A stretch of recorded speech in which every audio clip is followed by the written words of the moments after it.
નમસ્કાર, જય માતાજી। તો આજ રોજ અમે સીતાપુર, મૂળ ગુજરવદી, અને અત્યારે સીતાપુરમાં અમારા રાકેશભાઈ હિન્દુભાઈ જાદવ, એટલે અમારો લાડકવાયો ભાઈ અને ગુજરવદીનું ગૌરવ કહી શકાય, આજે જિંદગીમાં પ્રગતિ કરતા કરતા કરતા એ સ્ટેજે પહોંચ્યો છે કે આજે પોતાની ફેક્ટરી એણે પોતે જાત મહેનત અને સંઘર્ષથી ઊભી કરી છે। એના ઉદ્ઘાટનમાં આજે અમે આવ્યા છીએ। સવારનો જબરજસ્ત માહોલ છે, લગભગ બધાએ આઈસ્ક્રીમ ખાધી અને અત્યારે જમણવાર પતી ગયો છે।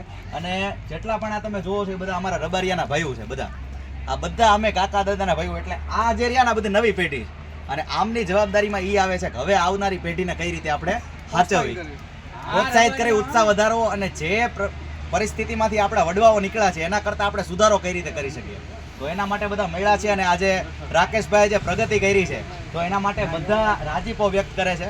અને આમાંથી ઘણા બધા એવા છે જે કાંઈક રાકેશ માટે કહેવા માંગે છે, તો હું અમારા દુલાભાઈને વિનંતી કરીશ કે 2 શબ્દ રાકેશભાઈ માટે કહેજો।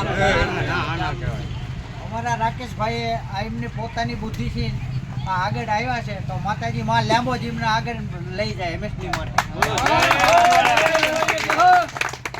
ભરતભાઈ, અમારા નાનકાએ જે શરૂઆત કરી હતી અને જે અત્યારે સ્ટેજ ઉપર પહોંચ્યો છે એના માટે અમને ગર્વ થાય છે, અને અમે એના માટે આગળ પણ પ્રગતિ કરતો રહે એવા અમે વડવાળા દેવ અને લીંબોજમાને પ્રાર્થના કરીએ છીએ।